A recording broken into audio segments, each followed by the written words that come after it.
part of this event, and we think it's a great initiative from the telco to bring Startup Weekend to Bahrain, which definitely, I believe, will increase entrepreneurship and innovation within the Bahraini society.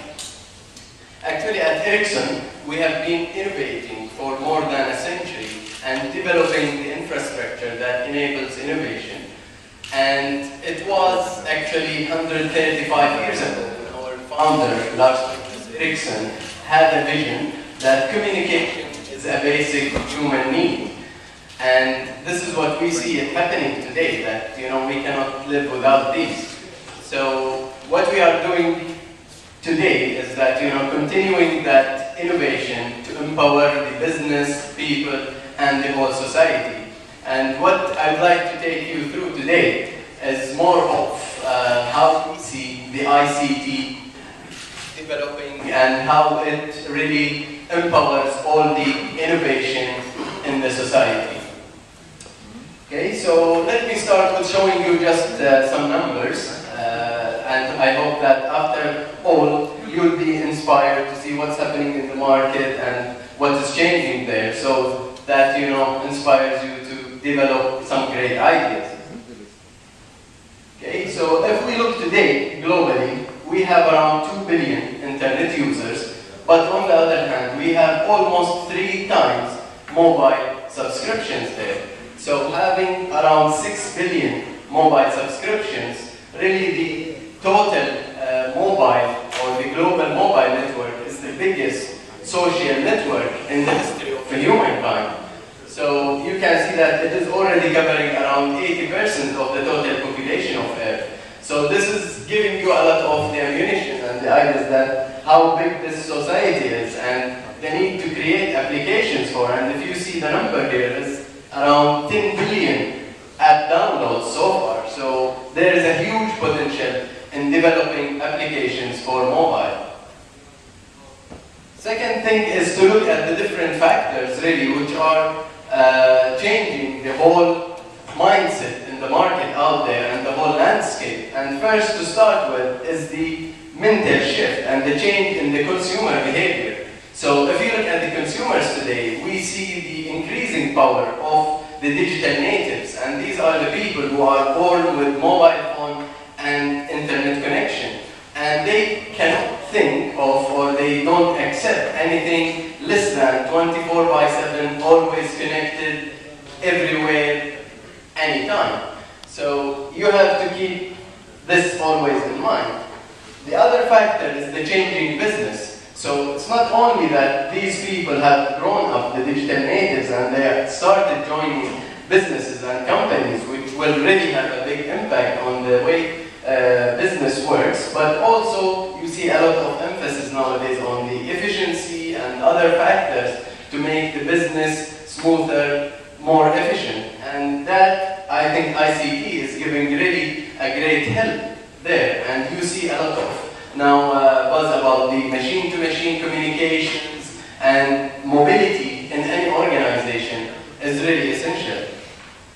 The other or third factor here that we see is the role of technology. I mean, we have evolving technologies nowadays. You see we have smarter devices, we have more processing power, more bandwidth, more speeds, and we see really that everything is getting connected. And if you look around you, I mean, anything that's around you would have the potential to be connected, and it has a reason for that. You think of your car, for example. If your car is connected, then it's not only about the infotainment that you get at the car, but it enhances the safety of the passengers. For example, if God forbids there's an accident, then the car will automatically call the traffic police, and then it will just get you the help there. So think of all the potential that ICT is bringing to education, to transportation, utilities business, healthcare. That is really starting up all there, and there are a lot of existing businesses which are capitalizing on this. And if you combine all these together, I mean, there are some times where we have maybe one of these three, but I think we are lucky at this stage that we have all the three together, that the consumer is ready, the business is looking for that, and the technology is there. And what is needed now is people like you guys to come with some great ideas which will really leverage on all that infrastructure that we have been building all the years. And this is, if you look at this model, it's no difference from anything that you see today. You have, for example, electricity business. At the beginning, electricity was mostly there for lighting and heating. And now you can see electricity everywhere. And we don't think of doing anything without electricity. And it is assumed always there. And this is the same thing with connection and network. You cannot imagine that you are without network. And this is what we are trying to do, and to see that we are really on the brink of what we call at Ericsson the network society, where anything that needs a connection will have one. Okay? And then just to summarize with our vision of where we see the network society is going, is that in the network society, people, knowledge, devices, and information are networked for the better of people, business, and society.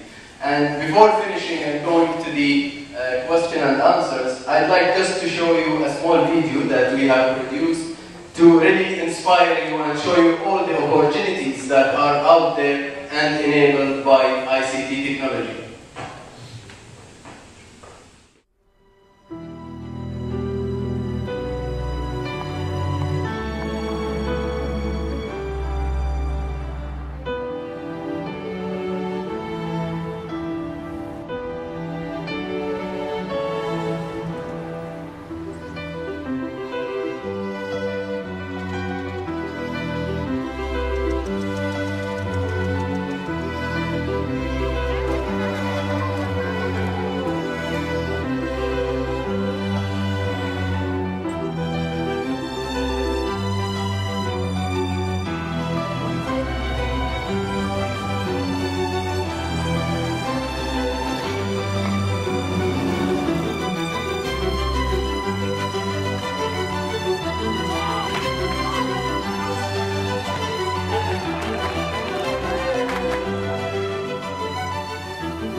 Okay, there's also one thing or one announcement that I wanted to mention to you guys, is that part of also of the work that we are doing is that we are developing ecosystems, and one of the initiatives we have is called the Ericsson Labs, and there we have a lot of APIs which are there for mobile development or mobile application developments, and on top of that we have also the global competition for mobile application developments, and we are working with Batilco to bring that competition to Bahrain, so stay tuned for that. And I think that's all what I have to say here, and then I think we can go for some questions.